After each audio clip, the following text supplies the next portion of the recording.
नमस्कार, news point लेकर हाजिर हूं मैं राजीव। दोस्तों, एसआईआर पर कल होने वाली सुनवाई और परसों होने जा रहे उपराष्ट्रपति चुनाव से पहले दो ऐसी खबरें सामने आई हैं जिसके बारे में आगे बात करना जरूरी है, जिसमें बीजेपी फंसती हुई दिख रही है। खास बात यह है कि दोनों ही खबरें कांग्रेस खेमे से आई हैं। कल कांग्रेस अध्यक्ष मल्लिकार्जुन खड़गे संसद भवन में इंडिया गठबंधन के सांसदों का डिनर होस्ट कर रहे हैं। बताया जा रहा है कि इस तरह इंडिया गठबंधन की ताकत सरकार को दिखाई जाएगी। वहीं उपराष्ट्रपति उम्मीदवार जो इंडिया गठबंधन की तरफ से हैं, B Sudarshan Reddy, retired justice B Sudarshan Reddy, इन्होंने एक वीडियो संदेश में सभी सांसदों से अपील की है कि वे अपनी अंतरात्मा की आवाज पर वोट करें, क्योंकि ये उनके या किसी सांसद या किसी पार्टी के हित का सवाल नहीं है, बल्कि देश हित का सवाल है। जस्टिस रेड्डी के इस संदेश से बीजेपी बैकफुट पर आती हुई दिख रही है। आइए जरा सुन लेते हैं क्या कुछ कहा है जस्टिस बी सुदर्शन रेड्डी ने, जबकि परसों उपराष्ट्रपति का चुनाव है और विपक्ष के कैंडिडेट हैं, काफी एक्टिव नजर आ रहे हैं। सुनिए जरा। मैं चाह रहा हूं, मुझे बताने की जरूरत नहीं है। अभी उपराष्ट्रपति के चुनाव 2-3 दिन में आने वाले हैं और मैं आप सबसे दरखास्त करूंगा, अपने पार्टी के हित में नहीं लेकिन देश के हित में सोच समझकर आप मतदान करिए।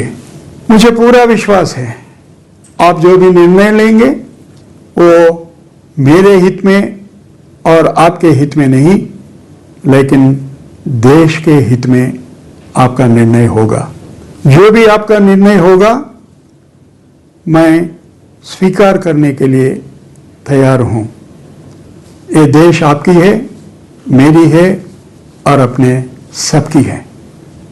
इस देश को संभाल के रखने में मेरे से भी ज्यादा आपकी बहुत जिम्मेवारी है, क्योंकि आप माननीय सदस्य हैं पार्लियामेंट के।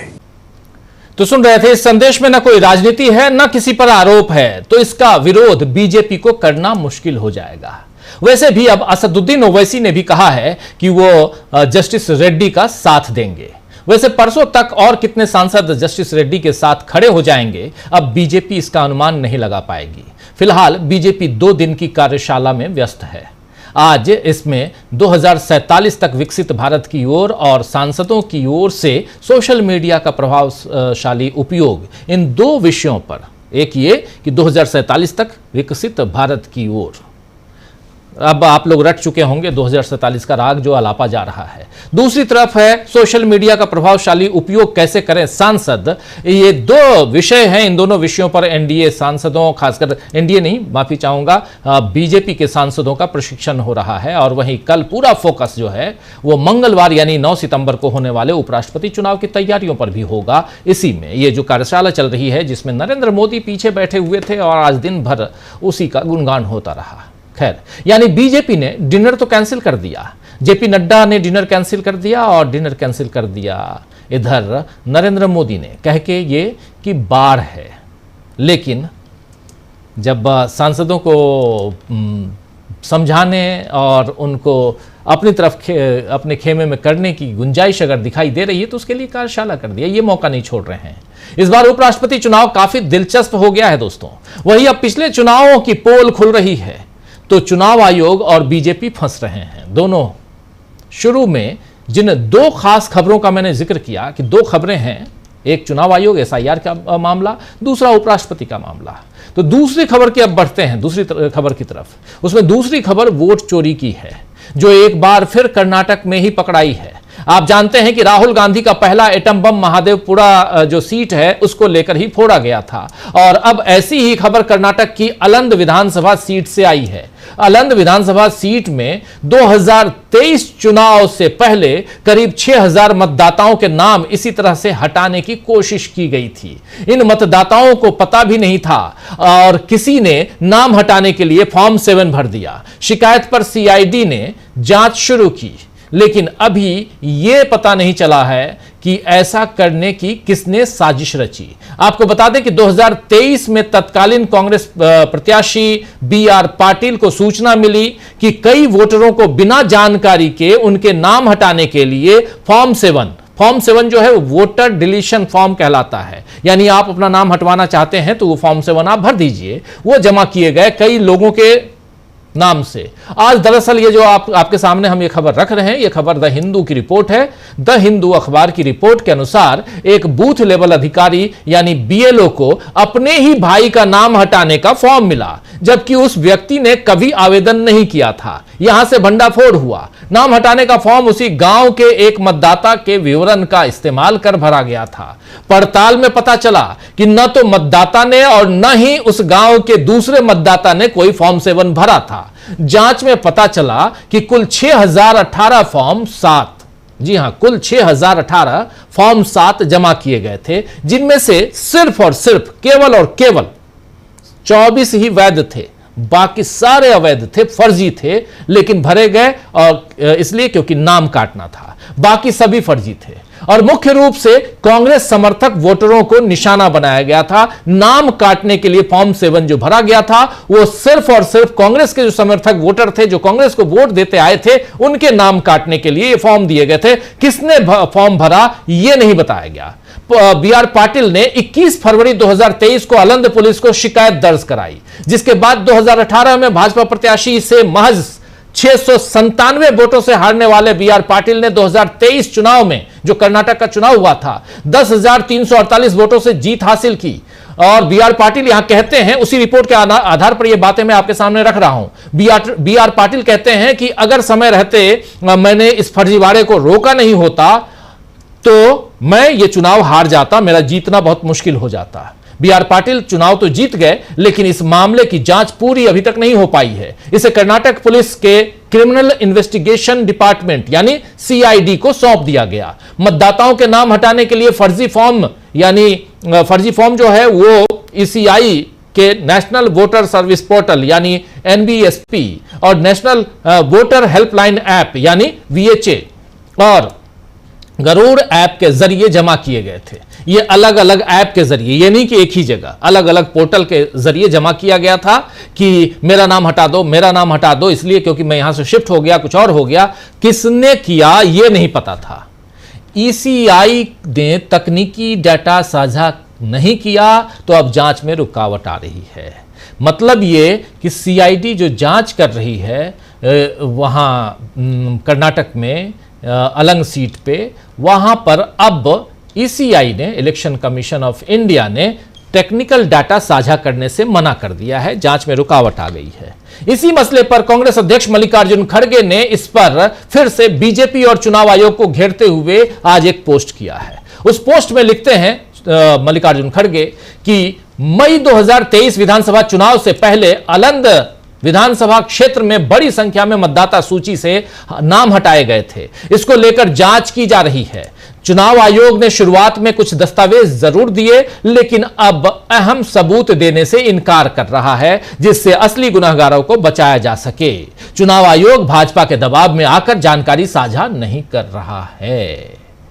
खड़गे ने सवाल किया कि क्या चुनाव आयोग अब भाजपा का बैक ऑफिस बन गया है। राहुल गांधी के हाइड्रोजन बम फोड़ने से पहले ही ये जो एक और धमाका हुआ है, उसमें चुनाव आयोग के लिए मुश्किलें बढ़ गई हैं। लेकिन कल जब सुप्रीम कोर्ट में एसआईआर, बिहार एसआईआर पर सुनवाई होगी, तो फिर इस मामले को भी उदाहरण के रूप में पेश किया जा सकता है।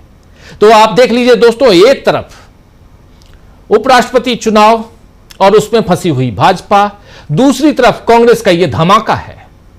और यह पहले की बात जो अब खुल के आई है और जिसको आज द हिंदू ने रिपोर्ट के अनुसार आधार पर छापा है, उसके बाद जो कुछ है आपके सामने रख चुका हूं। यह लगातार पोल खुल रही है भाजपा, और क्योंकि चूंकि भारतीय जनता पार्टी की देश में सरकार है, इसलिए एनडीए की सरकार, इसलिए उसका नाम ले रहा हूं। अगर किसी भाजपा समर्थक को बुरा लगे तो बुरा लगे, लेकिन सच्चाई तो यही है। सच्चाई यही है कि जिम्मेदारी लेनी पड़ेगी। दूसरी सच्चाई यह है कि चुनाव आयोग लगातार ज्यादतियां कर रहा है। चुनाव आयोग आखिर ऐसी धांधलियों को रोक क्यों नहीं पा रहा है, और जो जांच चल रही है उस जांच में व्यवधान डालने की कोशिश क्यों कर रहा है चुनाव आयोग? क्यों जांच में साथ क्यों नहीं दे रहा है चुनाव आयोग? आप देख लीजिए, अगर सीसीटीवी कैमरा मांगा जा रहा है तो मां बहन पे आ जाता है चुनाव आयोग, कहता है कि मां बहन के फुटेज में कैसे दे दूं। और यहां अब आप ये भी फुटेज, ये भी जांच या तकनीकी डाटा मांगा जा रहा है तो वो नहीं दे रहा है चुनाव आयोग। तो आज चर्चा करेंगे दोस्तों कि क्या कांग्रेस के धमाकों में इस बार बीजेपी को मिलेगी बुरी तरह मात? क्या है कांग्रेस का नया धमाका? इसके अलावा भी बहुत सारे धमाके हैं। मुश्किल में कैसे हैं बीजेपी, मुश्किल में कैसे हैं नरेंद्र मोदी, इन सब की आप लोग हमेशा सोचते हैं कि हम जब न्यूज पॉइंट लेके आते हैं तो मुश्किल में बीजेपी को फंसा के ले आते हैं, कुछ इधर उधर की बातें करते हैं। नहीं दोस्तों, इधर उधर की बात नहीं, बीजेपी कर ही ऐसा रही है तो क्या करें। चलिए थोड़ा धागा और खोलने की कोशिश करते हैं। धागा खोलने में हमारा साथ दे रहे हैं कुछ वरिष्ठ साथी। जरा स्क्रीन पर ले आइए हमारे तमाम वरिष्ठ साथियों को। देखिए 6 वरिष्ठ साथी हमारे साथ जुड़े हुए हैं। अमलेंदु जी हमारे साथ हैं, प्रशांत जी हमारे साथ हैं, संजय कुमार सिंह साहब एक लंबे गैप के बाद हमारे साथ हैं। संजय जी आपका स्वागत है, प्रशांत जी आपका स्वागत, अमलेंदु जी स्वागत आपका, पंकज चतुर्वेदी जी हमारे साथ हैं, हमारे साथ प्रफुल्ल कोलख्यान जी हैं और प्रेम कुमार जी हमारे साथ हैं। आप सबका स्वागत इस्तकबाल आप तमाम दोस्त साथी शुभचिंतक आप सबका, जो अब तक जुड़ चुके हैं उनका भी, जो जुड़ने वाले हैं उनका भी। रविवार का दिन है, मौसम सुहाना है, घूमते फिरते मोबाइल पे, लैपटॉप पे, घर में, टेलीविजन पे, सब जगह जहां चाहे वहां देख सकते हैं। यही तो खूबसूरती है इस मीडियम का कि जहां चाहे आपको कहीं बैठ के वो सेटअप बॉक्स लगाने की जरूरत नहीं है। और हम ऐसे भी सो कॉल्ड क्या मीडिया कहते हैं उसको, आप लोग जानते होंगे सब, तो वो मीडिया नहीं है, इसीलिए हम कहीं भी शुरू हो जाते हैं, जहां से स्टार्ट होते हैं वहां शुरू हो जाते हैं। प्रेम कुमार जी जरा आपके पास आना चाहता हूं। बिहार में है या बिहार से लौट आए आप सर्वे कर रहे हैं फटाफट, बहुत सारा सर्वे हो रहा है और बहुत सारी जानकारियां आप तक हैं। प्रेम कुमार जी जरा बताइए, कल एसआईआर पर फिर से सुनवाई है, उधर बिहार में चल क्या रहा है? क्या वो सब खत्म हो गया? 65 लाख का मामला, देखिए अलंद का मामला फिर एक सामने आ गया है। कैसे लोगों के नाम, कल को आपका नाम हट जाएगा, आपको पता भी नहीं चलेगा। वो तो बी आर पाटिल का भला हो कि उनको पता चल गया और उन्होंने 6000 मतदाताओं के, अपने समर्थक मतदाताओं के नाम काटने से वो बचा पाए और जीत पाए, वो वरना हार जाते जैसे 2018 में हारे थे एक छोटे से अंतर से। ये कर्नाटक का मामला, कर्नाटक में ये काम इसलिए, मुझे जहां तक लगता है, पर्सनली कह रहा हूं, इसकी आधिकारिक कोई सूचना नहीं है, इसलिए कर पा रही है कांग्रेस पार्टी क्योंकि उनकी वहां सरकार है। लेकिन देश में राज तो बीजेपी कर रही है। कैसे? अगर ऐसी धांधलियां होती रहे तो आप सुप्रीम कोर्ट में कुछ और दलील देते हैं। कल दिन भर हम सुप्रीम कोर्ट की दलीलों को दोस्तों आप तक पहुंचाएंगे। हमेशा की तरह आप हमारे साथ जुड़िएगा। सुप्रीम कोर्ट में एक अहम सुनवाई होगी कल, और परसों एक अहम सुनवाई उधर संसद में होगी। अहम सुनवाई ये कि लोग जाके वोट डालेंगे और उसमें अंतरात्मा की सुनवाई करेंगे, अंतरात्मा की आवाज सुनेंगे और उसके बाद वोट डालने जाएंगे। जैसी अंतरात्मा की आवाज सुनने की बात कही है, अपील की है जस्टिस वी सुदर्शन रेड्डी ने, जो विपक्ष के उम्मीदवार हैं। चलिए उन सब पे भी आएंगे हम, लेकिन पहले बिहार चलते हैं। प्रेम कुमार जी। जी शुक्रिया राजीव जी। देखिए एसआईआर को लेकर के बिहार में निश्चित रूप से 2 अलग अलग किस्म की राय है, और यही संघर्ष है, बिहार के चुनाव का संघर्ष, उसके नतीजे इसी से जुड़े हैं कि एसआईआर के जिसमें जिंदा लोगों को मृत बना दिया गया, मृत लोगों को जिंदा बता दिया गया। और दोनों का मकसद क्या है? और दोनों का मकसद है चुनाव की लिस्ट को अशुद्ध करना, मतलब प्यूरिफाई नहीं रहने देना, यही मकसद है। और इसका मकसद चुनाव को प्रभावित करना है। लेकिन इसी बात को भारतीय जनता पार्टी के बोलने का जो तरीका होता है वो ये होता है कि भाई वोटर लिस्ट जोड़ दिए गए, ये भी कांग्रेस बोलती है, और वोटर लिस्ट से 65 लाख नाम हटा दिए गए, ये भी कांग्रेस बोलती है, या बिहार में महागठबंधन बोलते हैं। तो हम करें तो क्या करें? हम वोटर लिस्ट हटाते हैं तब भी आप गलत बोलते हैं, और वोटर लिस्ट जोड़ते हैं तब भी आप गलत बोलते हैं। यानी एक भ्रम की स्थिति जनता में डाली जा रही है, ताकि एसआईआर में जो चुनाव जो वोटर लिस्ट है उसको अशुद्ध करने का की जो बात है, वो कह रहे हैं कि हम शुद्ध कर रहे हैं। अब इसी को समझना, जी शुद्धिकरण, इसी को समझना होगा और समझाना होगा। यहीं पर राजनीति छिपी है। जनता भी इसको प्रबुद्ध है, जनता इसको देख भी रही है, समझ भी रही है। लेकिन प्रभावित वर्ग जो है वो चुके वही है जिसका नाम कटा है या जो जिंदा है लेकिन मुर्दा घोषित कर दिए गए हैं। अब उनके साथ क्या बाकी मतदाता खड़े होंगे, ये सवाल है। क्या मतदाताओं को ये समझ में आएगा कि ये जो काम किया गया है ये हमारे वोट के प्रभाव को भी शून्य करने वाला है। हम जिसको वोट देकर के चुनना चाहते हैं उसको हम चुन नहीं पाएंगे अगर ये चीजें हुई, क्योंकि ये कैलकुलेटिव वे में हो रही हैं, सोच समझ कर हो रही हैं। महिलाओं को का ज्यादा वोट कटना, दलित का वोट ज्यादा कटना, विरोधी का वोट ज्यादा कटना, ये सारी चीजें संगठित तरीके से हो रही हैं। इस बात को समझना और समझाना ये सोशल मीडिया में बड़ा काम हो रहा है और जनता में इसका असर धीरे धीरे पड़ रहा है।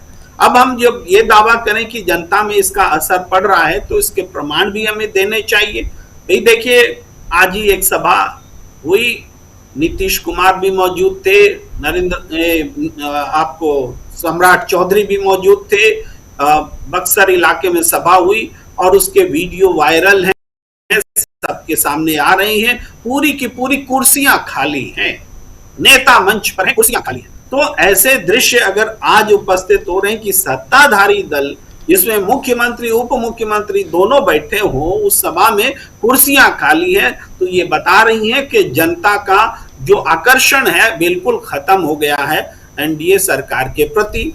ये एक बात दिखती है।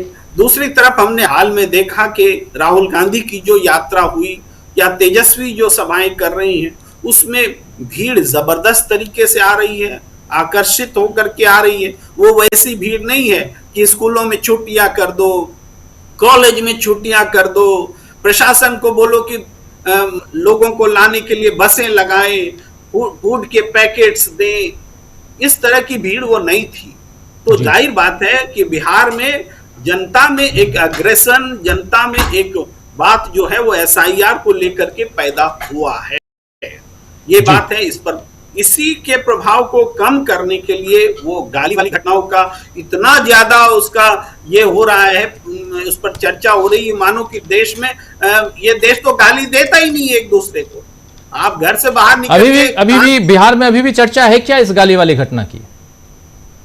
देखिए, चर्चा है बिल्कुल है और राजनीतिक लोग जानबूझ करके इस चर्चा को बनाए भी रखना चाहते हैं, ये बात भी है।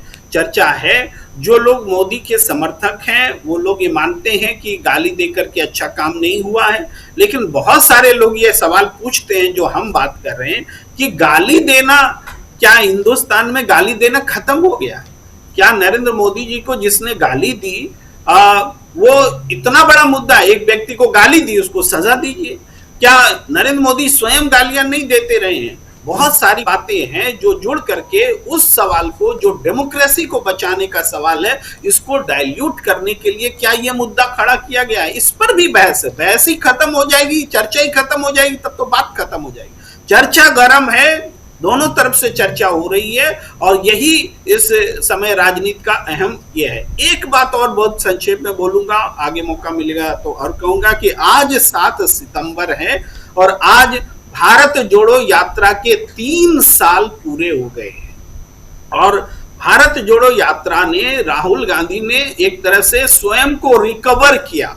उन्होंने कभी कहा भी था यात्रा के दौरान कि ये वो राहुल गांधी नहीं, ये कोई और है ना। तो ये रिकवर किया। पॉलिटिकली देखें तो उन्होंने वो पप्पू फेम जो था उनका अब खत्म हो चुका है। आज एक लड़ाकू नेता के रूप में, आज एक नेता प्रतिपक्ष के रूप में, इंडिया गठबंधन को अपोजिशन के तौर पर खड़ा करने वाले नेता के रूप में उन्होंने अपने आप को स्थापित किया है। कुछ राज्य इस दौरान उन्होंने हासिल किए और कुछ राज्य जो हासिल नहीं हुए, हाथ में आते आते चले गए, उस पर वोट चोरी से जुड़े हुए बहुत सारे सबूत लेकर के भी वो आ रहे हैं। तो इसको देखते हुए मैं अपनी पहले दौर में जो ये बात है इसको मैं सीमित रखता हूं। इंपॉर्टेंट बात आपने याद दिलाई कि 7 सितंबर आज ही के दिन 2022 में राहुल गांधी ने अपनी पदयात्रा की शुरुआत की थी कन्याकुमारी से और वो यात्रा राहुल गांधी के लिए एक बलिदान से कम नहीं, बलिदान माफी चाहूंगा, उनके लिए एक नया जीवन से कम नहीं कहेंगे इसको, इसलिए क्योंकि इसके बाद पॉलिटिकली राहुल गांधी काफी मजबूत होकर आए इस हिंदुस्तान की सियासत में पहले से हैं, लेकिन अब इंडिया गठबंधन के तमाम दल जो हैं वो राहुल गांधी को एक नेता के रूप में देखने लगे हैं। आप याद कीजिए, जब इंडिया गठबंधन का पर मीटिंग चल रही थी उधर बेंगलुरु में, तो ममता बनर्जी ने क्या कहा था राहुल गांधी को लेकर। उन्होंने भी काफ़ी तारीफ की थी राहुल गांधी के बारे में, और राहुल गांधी के फैन हो गए थे तमाम नेता। उधर राहुल गांधी, लालू प्रसाद यादव भी, याद कीजिए, उन्होंने तो शादी करवाने की बात तक कह दी थी। तो सब अलग अलग ढंग से राहुल गांधी की शादी भी जल्दी हो, ये भी कामना लोग करते हैं, और ये भी कि राहुल अब एक मजबूत नेता के रूप में यहाँ स्टैब्लिश हो चुके हैं। और प्रशांत टंडन जी के शब्दों में, जो अभी 2 दिन पहले कह रहे थे प्रशांत जी, कि अब लोग ये नहीं पूछते हैं कि नरेंद्र मोदी का विकल्प कौन, अब ये कहते हैं कि वोटों की चोरी हो रही है, और वोटों की चोरी जो कर रहा है उसको हटा देना चाहिए। अगर इस दिशा में बात होने लगे तो इसका मतलब है कि विकल्प तो खुद ब खुद आ जाएगा, और विकल्प के रूप में राहुल गांधी हो या कोई और हो, आ जाएगा। मेरे सभी लोग सवाल पूछते हैं, कई लोग दबी जुबान में प्रशांत जी जब सवाल पूछते हैं कि चलिए राजीव जी, आप बड़ी तारीफ करते हैं विपक्ष की, आप कहते हैं कौन है विपक्ष का नेता, राहुल तो कहीं से दिखाई नहीं देता, इस ढंग से लोग कहते हैं, और मैं बिल्कुल प्रैक्टिकली कह रहा हूं। तो मैं हमेशा यह बात कहता आया हूं कि पानी के लिए रास्ता बनाया नहीं जाता, वो रास्ता खुद बना लेता है। वैसे ही पॉलिटिक्स में कब कौन सा आदमी किसका उभार हो जाए कहा नहीं जा सकता। नरेंद्र मोदी इस देश के प्रधानमंत्री बनेंगे, ये 2012 तक हम लोगों ने नहीं सोचा था। 2013 में उनको प्रधानमंत्री पद का उम्मीदवार घोषित कर दिया जाता है, और 12वां साल है नरेंद्र मोदी इस देश पर राज कर रहे हैं। कौन जानता था मनमोहन सिंह प्रधानमंत्री बन जाएंगे, कौन जानता था। सब तो सोनिया गांधी को सोच रहे थे। सोनिया गांधी ने वन फाइन डे बिल्कुल मीटिंग के बाद घोषणा कर दी। तो इसलिए कल को कौन बनेगा पहले आप चुन के, तो अगर आपको विकल्प चाहिए तो विकल्प जो ये है कि पहले सत्ता से हटाइए जो सत्ता पे काबिज है, वो पसंद नहीं आ रहा है तो।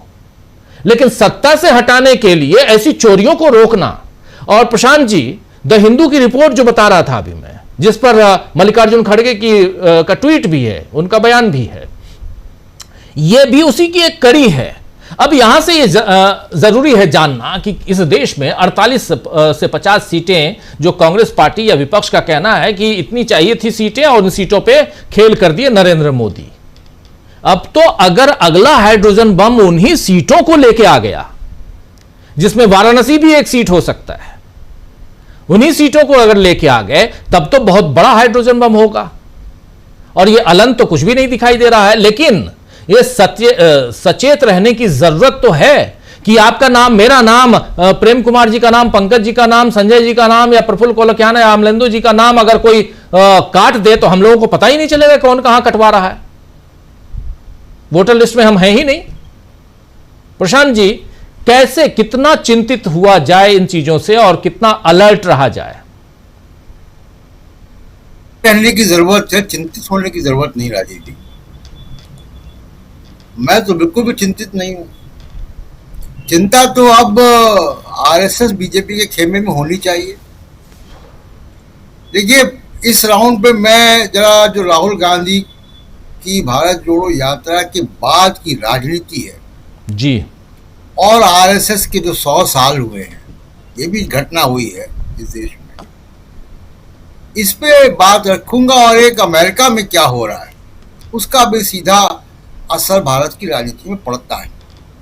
और बाकी उपराष्ट्रपति के चुनाव पे जो जस्टिस रेड्डी का, सुदर्शन रेड्डी का बयान देखा, उस पर भी बात रखूंगा अगले राउंड पे।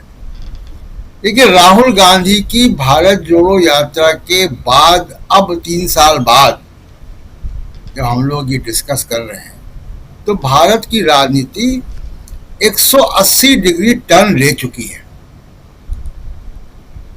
आप याद कीजिए कि भारत जोड़ो यात्रा के पहले ईडी सीबीआई का आतंक था देश में। विपक्षी नेताओं की हिम्मत नहीं थी बोलने की। रोज ईडी सीबीआई के छापे पड़ते थे। जब राहुल गांधी ने ये कहा कि डरो मत, और लाल किले से कहा, भारत जोड़ो यात्रा के दौरान कहा, मुझे याद है कि उस दिन कमल हसन भी थे उनके साथ वहाँ पे, और वहाँ से भारत की राजनीति में बदलाव आया। अब ये बदलाव को हम लोगों को डिकोड करना चाहिए, क्योंकि आज रविवार है और हम लोग जरा थोड़े से बड़े बैंडविड्थ पे बात करते हैं। बाकी हमारे साथी भी विद्वान हैं, वो भी अपनी बात रखेंगे। 2022 की भारत जोड़ो यात्रा एक मील का पत्थर है भारत की राजनीति कि अगला भारत कैसा होगा वो तय हुआ, राजनीति कैसे होगी वो तय हुआ, राजनीति के मूल्य क्या होंगे वो तय हुआ। ठीक है कि अभी वोटों की चोरी हो रही है, कॉरपोरेट का कब्जा है, तमाम सारे जो यथास्थितिवादी लोग हैं उनका कब्जा है सिस्टम पे, लेकिन वो कब्जा धीमे धीमे छूट रहा है।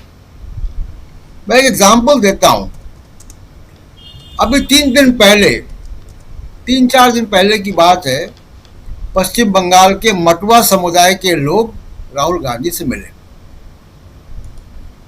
और उन्होंने अपनी मांगे रखी कि हमको नागरिकता को लेकर बड़ी परेशानी है यहाँ पे, क्योंकि वो 1971 में तमाम सारे लोग उनके आए थे और उनका अभी भी जो हेडक्वार्टर है वो बांग्लादेश में है आज के। जी। जैसे वो राहुल गांधी से मिले, वो फोटो मीडिया में आई, वो पोस्टर लेकर, तो सरकार ने नियम बदल दिए। तो सिस्टम जो है वो राहुल गांधी के हिसाब से चल रहा है। राहुल गांधी कहते हैं जातिवार जनगणना कराएंगे, मोदी सरकार को विवश होकर कहना पड़ता है कि हम भी कराएंगे। जीएसटी का भी हमने 3 दिन पहले देख लिया कि जीएसटी कैसे राहुल गांधी के कहने पर सरकार विवश हुई। तो ये 2022 की भारत जोड़ो की यात्रा के बाद की जो राजनीति है और जो राहुल गांधी है या विपक्ष की राजनीति है वो अब फर्क है और उस पर कब्जा धीमे धीमे खत्म हो रहा है। तो ये बड़ा इंपॉर्टेंट हुआ है इस देश में कि संविधान का विमर्श, लोकतंत्र का विमर्श, सामाजिक न्याय का विमर्श और अगला भारत कैसा हो, उसकी आकांक्षाएं कैसी हो, वो न्याय व्यवस्था कैसी हो, इन सब पे अब बातें होने लगी। और सबसे बड़ी बात जो हुई है, हम तो राजीव जी उस जमाने के, उस दौर के पत्रकार हैं और हमारे साथ और सीनियर लोग भी हैं, जब हम लोगों ने ऐसे पॉलिटिकल एंगेजमेंट को देखा है जहाँ पे आप नेता से मिल सकते थे, नेता सड़कों पर था, कोई सिक्योरिटी नहीं थी। मुझे याद है कि मैं स्कूल में था और स्कूल में छुट्टियों में दिल्ली आया था और उसी दिन इंदिरा गांधी की का बर्थडे भी था, 19 नवंबर था। और हम लोगों के दिमाग में ये आया, ये मैं क्लास 8 की बात बता रहा हूँ, 8th 9th की बात, हम लोगों के दिमाग में आया कि इंदिरा गांधी से मिला जाए। हम लोग गए और मिल लिए, सामने सिक्योरिटी गार्ड खड़ा था, उसने पूछा और हम लोगों को अंदर जाने दिया। इंदिरा गांधी से मुलाकात हो गई। ये ऐसे दौर की राजनीति आज आप कल्पना कर सकते हैं, कोई व्यक्ति, कोई बच्चा जाए और प्रधानमंत्री से मिल रहे ऐसे। राहुल गांधी उस राजनीति को खत्म करने की कोशिश कर रहे हैं और बड़ा काम है कि ये जो बुलेट प्रूफ गाड़ियों की, हेलीकॉप्टर की जो राजनीति थी, जो नरेंद्र मोदी अभी भी फॉलो करते हैं, उसको राहुल गांधी ने खत्म कर दिया कि नेता का मतलब है जनता के बीच में जाओ। रोज राहुल गांधी किसी न किसी से मिलते हैं, हम लोग वीडियो दिखाते हैं, आप भी दिखाते हैं वीडियो, और एक संदेश, अभी उसके बारे में प्रतिक्रिया नहीं है लोगों की, लेकिन ये देश एजुकेट हो रहा है कि इस देश में राजनीति कैसी होनी चाहिए, लोकतंत्र कैसा होना चाहिए। तो ये बड़ी बड़ी तब्दीली आई है। अब दूसरी बात मैं जरा आरएसएस की करता हूँ। 100 साल आरएसएस को हुए। राजीव जी, आप भी एक संस्था चलाते हैं और जब कोई भी संस्था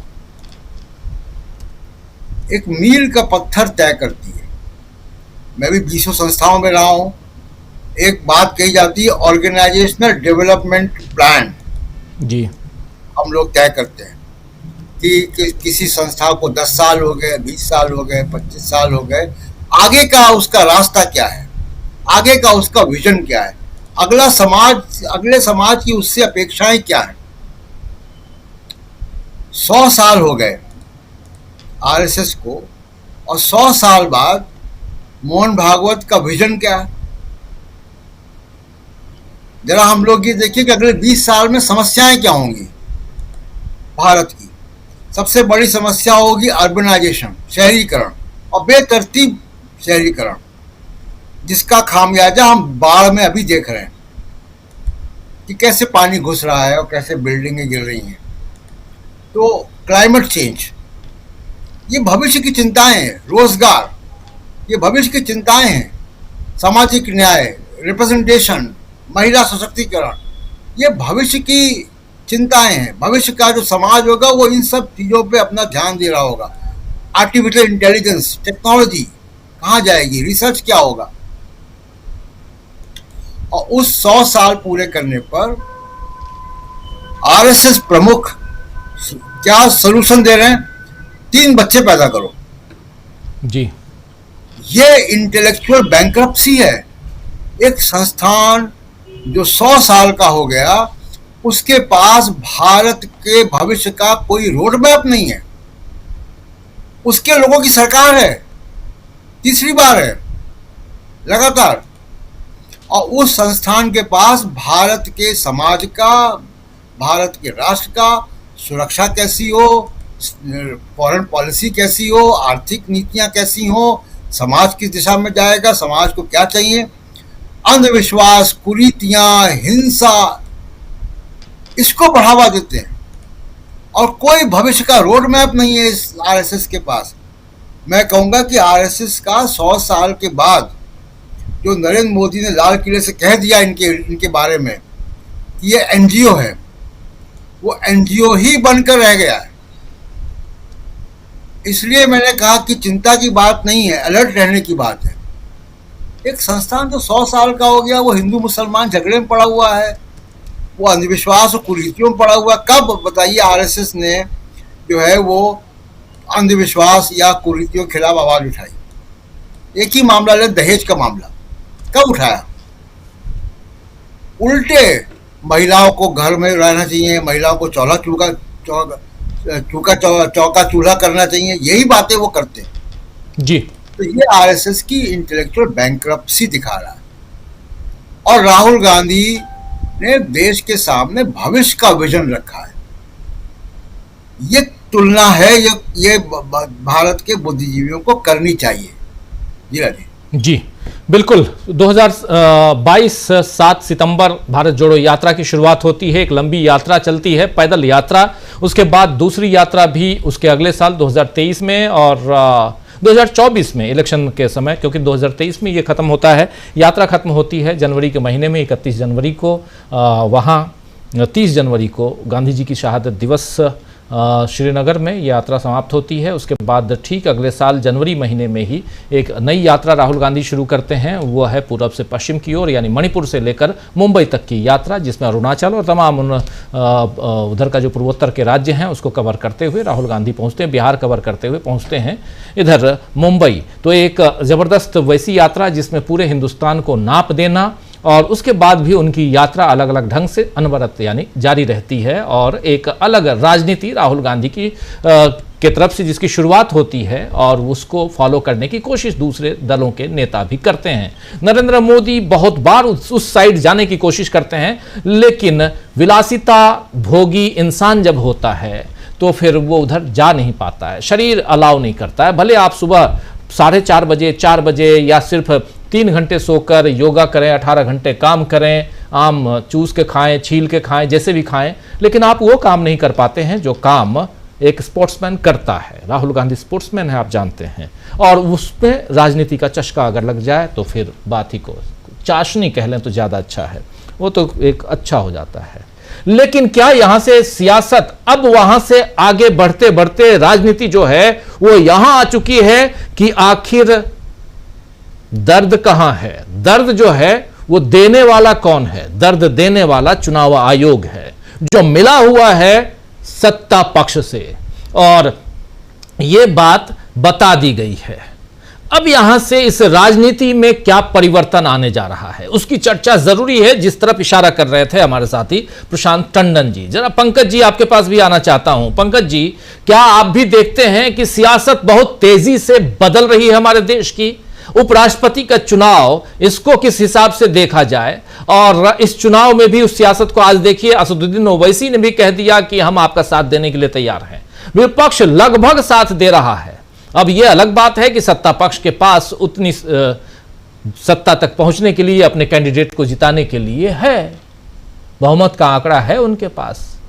अब उसमें से इधर से उधर हो जाए अलग बात है, लेकिन विपक्ष भी एकजुट है, ये यहां पर सबसे बड़ी चीज है। उसमें से अगर सत्ता पक्ष से अगर 2, 4, 5 भी उधर से इधर आ गए तो बेइज्जती तो होगी नरेंद्र मोदी जी की। जरा इस राजनीति को समझाइए।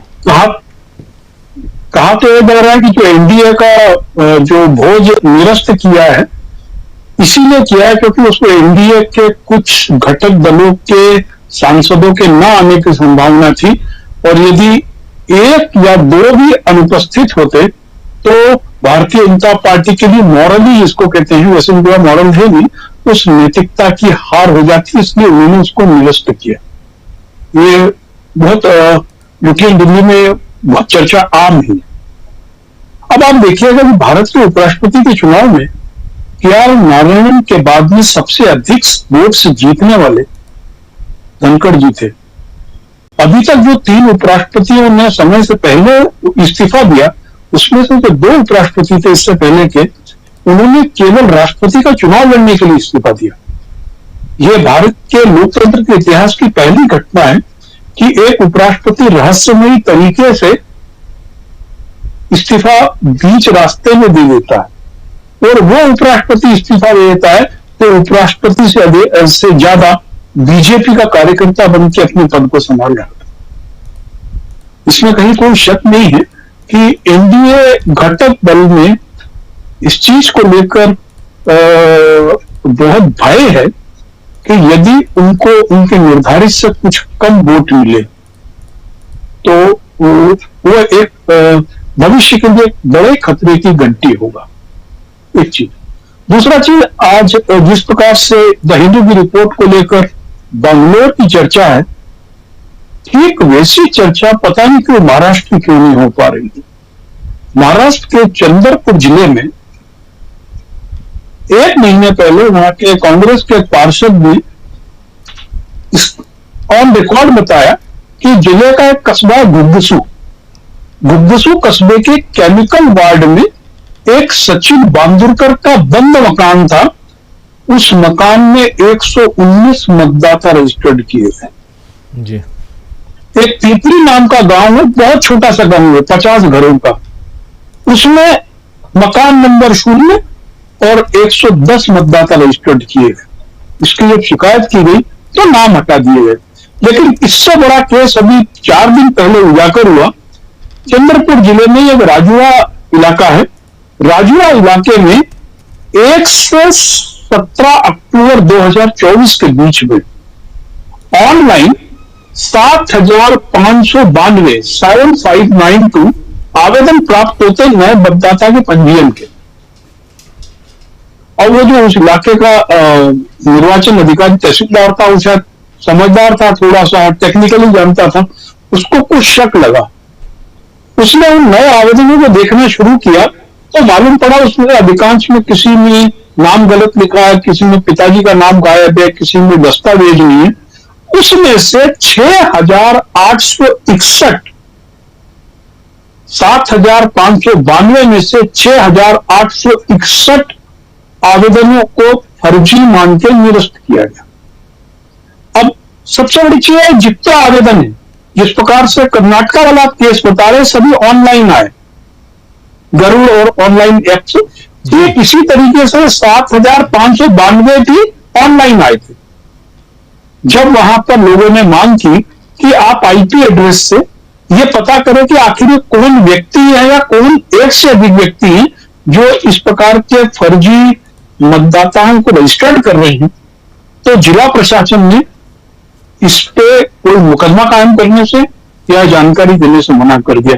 ये अकेले चंद्रपुर जिले की बात हो रही है। चंद्रपुर जिले का वो इलाका है जो बिल्कुल इंद्रावती हृदय से सटा हुआ है, जिसको थोड़ा सा अप्रोचेबल कम मानते हैं, वो थोड़ा सा ट्राइबल और नक्सलाइट इफेक्टेड इलाका कहलाता है। अब आपको हम बिहार के एसआईआर की बात करें, सुप्रीम कोर्ट से तो बहुत ज्यादा मैं उम्मीदें नहीं कर रहा हूं। अब आप देख लीजिए कि उन्होंने गोपालगंज जिले के 15.1% पंजीकृत मतदाताओं के नाम हटा दिए। यह संख्या लगभग 3,10,000 के आसपास हो रही है। गोपालगंज जिला प्रेम भाई जानते हैं कि लालू यादव के होल्ड का जिला है।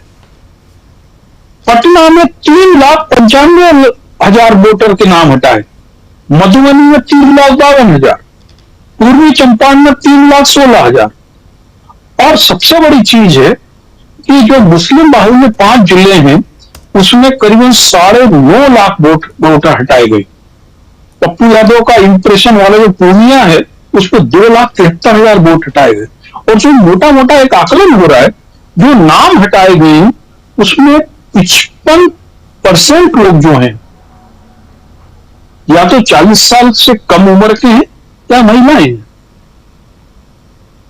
अब किस तरीके से नाम हटाए जा रहे हैं, अब ये हटाए जाने के नाम में, अब यदि जोड़े जाने के नाम का मॉडल महाराष्ट्र या कर्नाटक मॉडल होगा, तो आप सोच लीजिए कि 6 से 8% वोट के मैनिपुलेशन पर ये सब खेल हो जाएगा।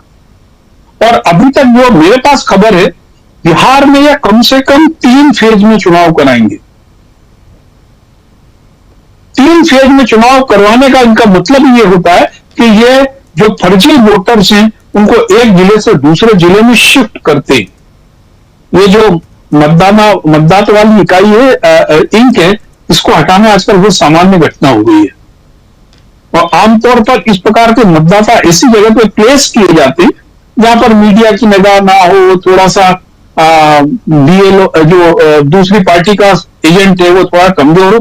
क्योंकि हम देख चुके हैं 6 से 8% वोट का महादेवपुरा के मामले में सामने आया। ये एक भयावह ट्रेंड है। और सबसे बड़ी चीज है कि चुनाव आयोग इन सब एनोमलीज को, जो विवाद हैं, उनको हल करने की जगह पूरे देश की चुनाव आयोग की मीटिंग करा के कह रहा है कि हम पूरे देश में एसआईआर करेंगे। आप निश्चित एसआईआर करो, एसआईआर करने के पक्ष में हूं, कम से कम मैं हूं और हर डेमोक्रेटिक आदमी होगा, लेकिन उसके लिए आप सर्टेन टाइम तो दीजिए। एसआईआर के लिए आप 6 महीने का समय दीजिए, जिससे हर राजनीतिक दल अपने कार्यकर्ताओं को अपॉइंट कर पाए, हर व्यक्ति अपनी लिस्ट को ढंग से देख पाए। जब बिहार के बड़े हिस्से में बाढ़ आ रही है, उस हिस्से में जब लोग का डिस्प्लेसमेंट है, आप उस पोजीशन में कह रहे हैं कि हम अभी एसआईआर करेंगे, और उसमें भी आप 65 लाख लोगों के नाम हटा देते और आपको शर्म नहीं आती। तो ये जो, अच्छा, दूसरी चीज ये है कि आज से 7 साल पहले जिस सोशल मीडिया में मैं देखता था, पप्पू और 20 चोर सुनने में लोगों को बड़ा मजा आता था, वो आज पूरा वर्ग वो चोर गद्दी छोड़ नारे को आनंद ले रहा। अभी आज ही उत्तर प्रदेश के सीतापुर में एक वोट चोर गद्दी चोर छोड़ के नाम पर एक सभा हुई, उसमें हजारों लोग थे। ये दिखाता है कि वोट चोर गद्दी छोड़ जो नारा है, वो एक लोगों के जन सरोकार का नारा बन चुका है। और हर आदमी के सिर पे तलवार मंडरा रही है कि मेरा आज मतदाता सूची से नाम कटाएंगे, कल प्रधानमंत्री आवास से हटेगा, परसों मुफ्तियानाथ से हटेगा, उसके बाद में मेरा नाम, मैं अस्तित्व में नहीं रहूंगा।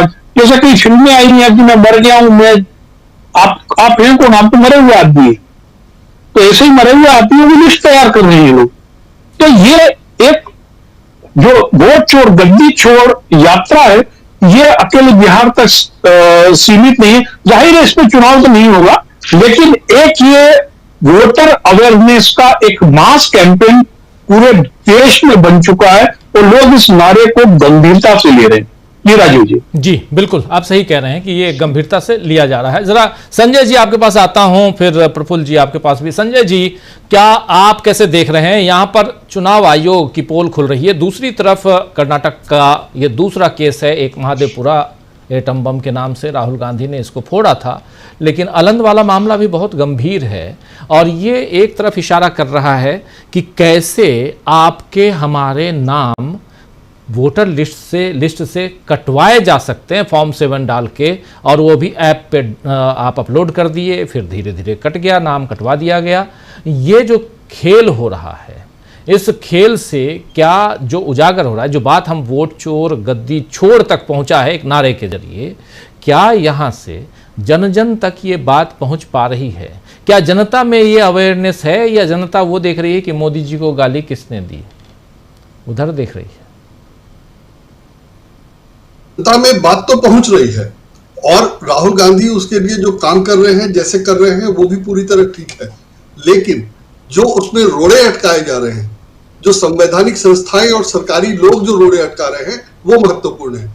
और जब अब क्लियर हो चुका है कि गड़बड़ है, माने आप कितना भी मानिए, माने लेकिन ये तो नहीं है ना कि वो निराधार है। तो अगर आप राहुल गांधी की जो रिसर्च है या राहुल गांधी ने जो आरोप लगाए हैं उस पर 100% यकीन ना करिए, ठीक है, लेकिन गड़बड़ है और जांच की जरूरत है, इससे तो किसी को इनकार नहीं होना चाहिए। और इसके बाद जांच की मांग होनी चाहिए थी और सबको जांच की मांग करनी चाहिए थी, लेकिन उसको अभी भी लोग डिफेंड कर रहे हैं। ये सबसे ज्यादा चिंता की बात है। और जैसे अब कर्नाटक वाला जो आज जो अखबार में छपा है, जिसकी आपने चर्चा की, वो तो यही है ना कि चुनाव आयोग को जो जानकारी बिना मांगे दे देनी चाहिए, वो मांगने पे भी नहीं दे रहा है और इतने दिन तक नहीं दे रहा है। अखबार में खबर छपने के बाद आज दिन भर उसकी चर्चा होने के बावजूद चुनाव आयोग ने उस पर कुछ नहीं कहा है और किसी जिम्मेदार संस्थान, व्यक्ति, प्रतिनिधि ने, माने जो सरकार के विरोधी हैं उनको छोड़कर, जो सरकार के विरोधी हैं वो तो बोल ही रहे, सरकार की तरफ से जो सरकार का पक्ष लेते हैं मीडिया वालों समेत, किसी ने नहीं कहा है कि इस पर तो चुनाव आयोग को जानकारी दे ही दी जानी चाहिए। ये दलील देने वाले लोग हैं कि और तरीके हैं, दूसरे तरीके से काम किया जा सकता है वगैरह वगैरह, लेकिन किसी ने ये नहीं कहा है कि चुनाव आयोग ये बुनियादी जानकारी जो पुलिस की जांच के लिए जरूरत है वो क्यों नहीं दे रहा है। और चुनाव आयोग का जो अभी तक रुख है सो हम लोग देख ही रहे हैं। राहुल गांधी जो काम कर रहे हैं उसमें एक काम और है जो अभी तक चर्चा नहीं हुई, मुझे नहीं पता आप लोगों को पता है कि नहीं। कल राहुल गांधी ने एक वीडियो अपलोड किया महाराष्ट्र चुनाव पे, उसका टाइटल है how the MH 2024 election was stolen. ये कल रात को 7 सितंबर को ये पोस्ट किया गया था और इसकी सूचना अपने कैडर को देने के लिए राहुल गांधी ने बल्क SMS भेजने की अनुमति मांगी थी, या बल्क SMS का जो तरीका है उसके लिए अनुमति मांगी थी।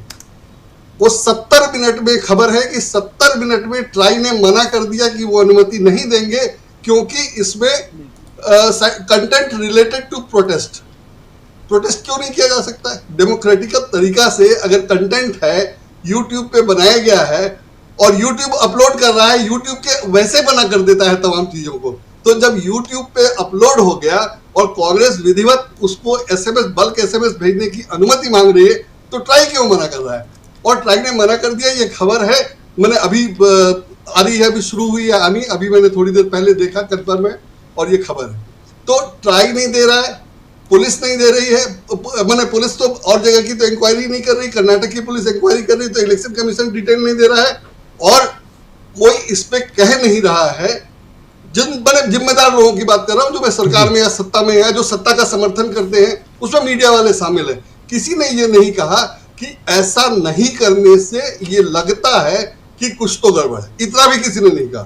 तो ये तो बुनियादी बात है कि गड़बड़ होती है और गड़बड़ शुरू से होती है। मैंने शायद पहले आपको बताया था या यहाँ बताया है कि 2003 में जब हम लोग इस बिल्डिंग में आए थे तो मैंने अपनी जान पहचान से लोगों का नाम लिखवा दिया, तो जाहिर है लोगों को पता नहीं चला कि हम किस पार्टी को वोट देने वाले लोग हैं या किसके समर्थक हैं।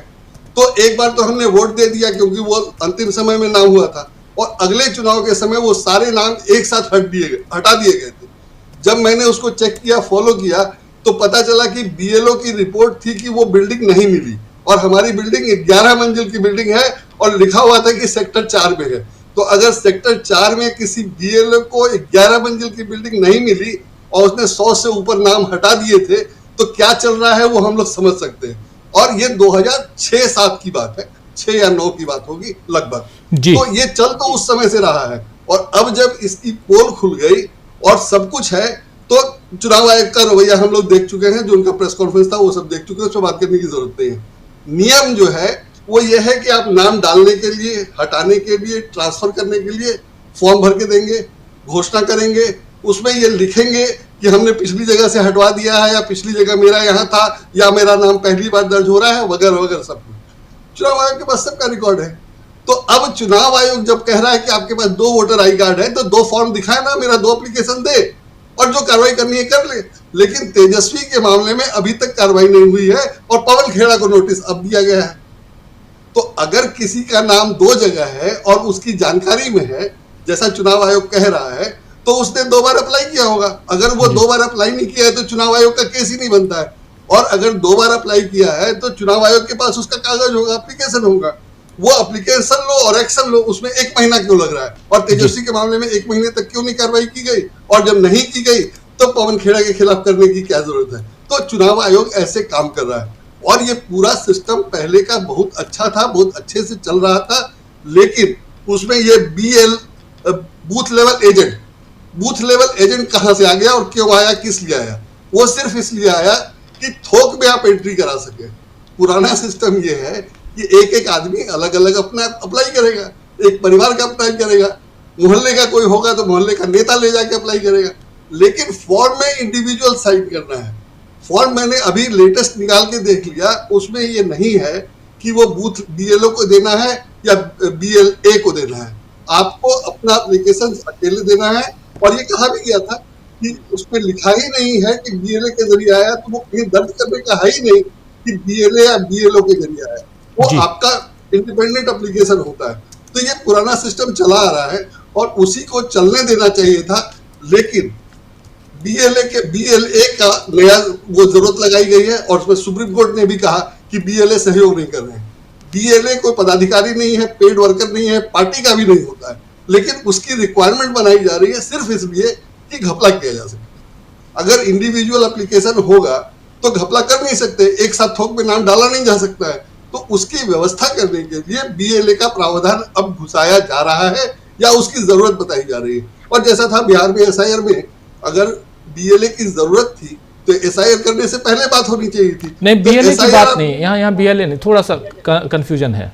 BLA नहीं, BLA तो है ही, BLA रहेंगे, पार्टियों के बूथ लेवल जो एजेंट होते हैं पार्टियों के, वो तो हैं ही, और BLO है ही, बूथ लेवल जो ऑफिसर्स हैं। यहाँ पर तीसरी बात जो है वो लीगल सेल की बात है, लीगल अथॉरिटी की बात है, और उनके जो जन अदालत लगाते हैं, जो वहाँ उनके जो वॉलंटियर्स हैं, उनको वहाँ पर जोड़ा गया है। यानी पूरी की पूरी जो ये कवायद है उसकी देख रेख अब कोर्ट के ज़रिए की जा रही है। और ये जो वॉलंटियर्स हैं वो कोर्ट को, जजेस को, जो जिला एवं सत्र न्यायालय के जो न्यायाधीश हैं, उनको वो गुप्त रिपोर्ट देंगे। ये आदेश है, कल सुनवाई होगी इस पे। नहीं, मैं वही कह रहा हूँ। तो BLA और BLO तो है ही, वो तो देख ही रहे हैं, वो तो करना होगा। और BLA को लेकर चुनाव आयोग बार बार कह रहा है सुप्रीम कोर्ट में कि ये मदद नहीं कर रहे हैं, हमारी BLA मदद नहीं कर रहे हैं। चुनाव आयोग कह रहा है अभी जांच के लिए कोर्ट जो ऑर्डर करे या कोर्ट जो कर रहा है वो अलग चीज है। मैं ये कह रहा हूं कि BLA की जरूरत थी नहीं, फॉर्म में है नहीं, और जो सिस्टम है उसमें BLA की जरूरत नहीं है। लेकिन अब जो है चुनाव आयोग ये कह रहा है कि BLA एक्टिव नहीं है, सहयोग नहीं कर रहे हैं। BLA के एक्टिव और सहयोग करने की जरूरत नहीं है, मैं ये कह रहा हूं। अब चुनाव आयोग को जरूरत लगे, कोर्ट ऑर्डर करे, तो वो बात की बात होगी। लेकिन चुनाव आयोग ये कहे कि BLA एक्टिव नहीं है, वो किस लिए?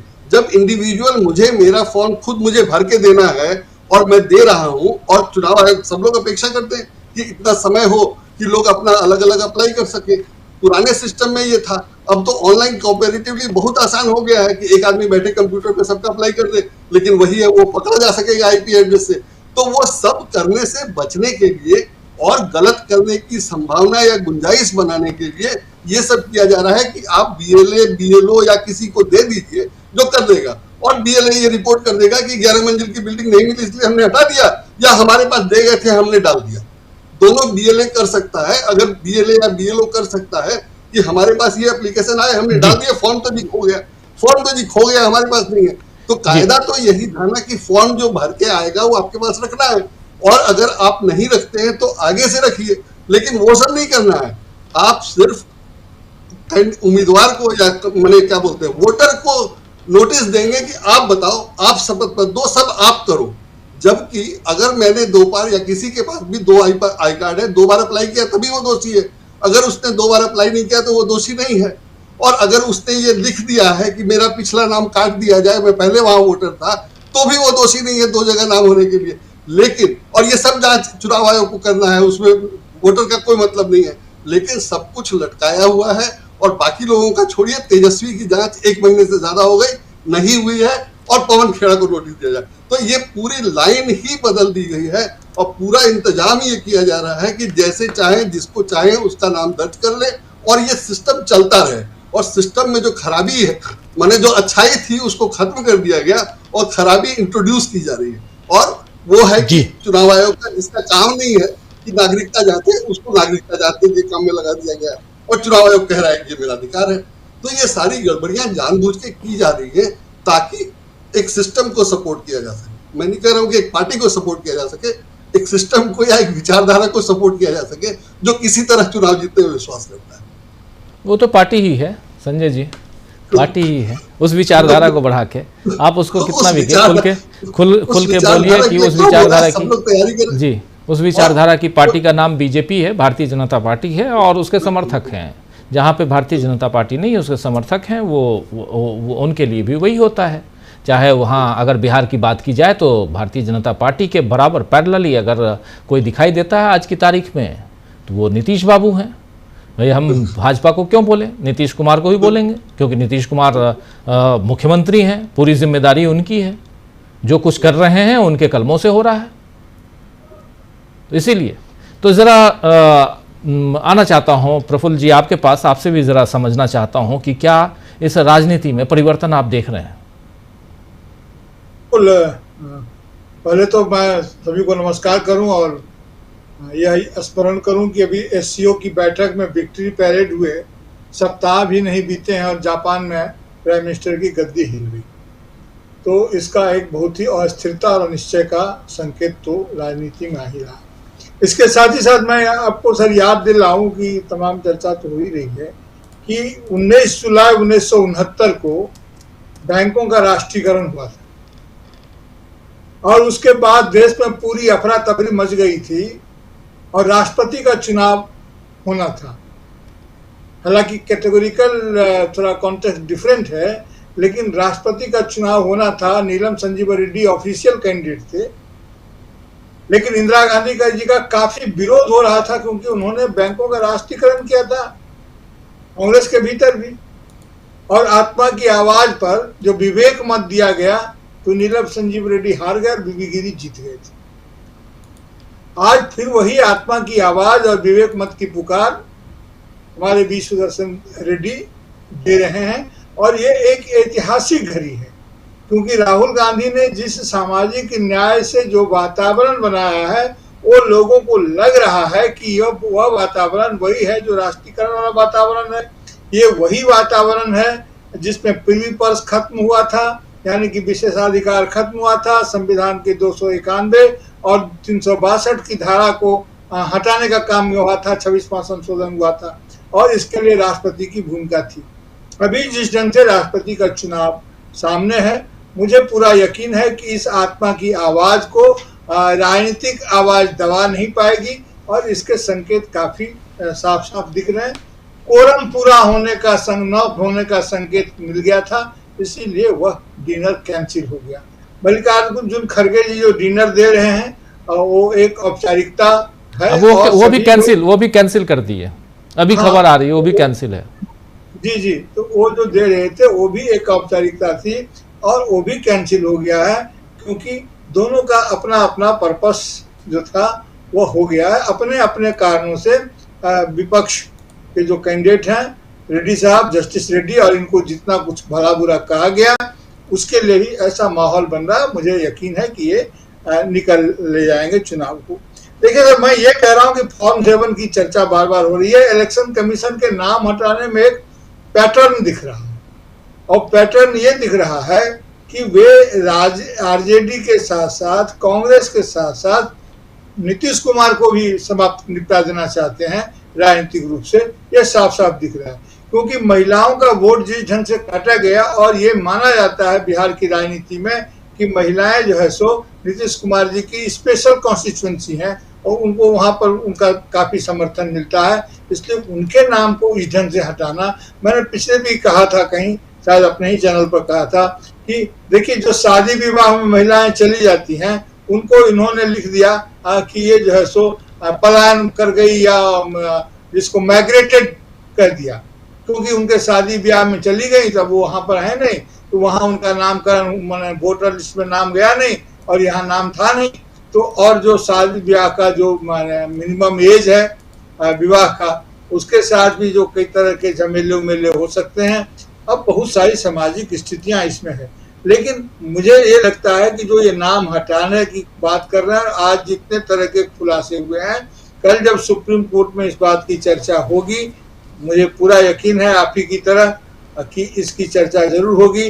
जो कर्नाटक में नए जो किस्से सामने आए हैं, और उन तमाम बातों की चर्चा करने के बाद सुप्रीम कोर्ट एक बढ़िया फैसला दे सकता है, अब ऐसी उम्मीद हम लोग करते हैं। अब लेकिन देखिए कि फैसला क्या आता है। बाजी तो पलट गई है, बाजी ये पलट गई है कि इनकी साख राष्ट्रीय स्तर पर ही नहीं, अंतर्राष्ट्रीय स्तर पर, दोनों ही स्तर पर साख के समय में काफी निचले स्तर पर बात चली गई है। अभी भी लोग बिहार में चर्चा कर रहे हैं, क्यों नहीं करेंगे? क्योंकि बिहार को मिला ही क्या है। कुछ लोग ये समझते हैं कि बिहार राजनीतिक रूप से बहुत सचेत है, सजग है, वो सब बातें अपनी जगह पर है, लेकिन ऐसी परिस्थिति है कि बिहार से एक नया राजनीतिक सिद्धांत ये आ रहा है कि पिछले दिनों भारत की राजनीति में बंधुआ मतदाताओं का बड़ा प्रभाव बढ़ गया था।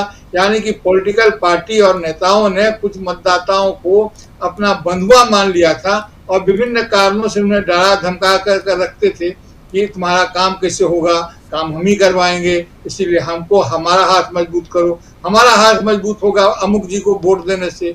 वो सब अब मतदाताओं ने इस बात को सीख लिया है कि नहीं, हमारा इसमें हमारी भला नहीं है, हम इंडिविजुअल लाभ लेने के चक्कर में हम इस लोकतंत्र को बचा नहीं पाएंगे, और हमारी स्थिति खराब हो जाएगी। इसीलिए बिहार का चुनाव इस बार एक चमत्कारिक चुनाव भी होगा।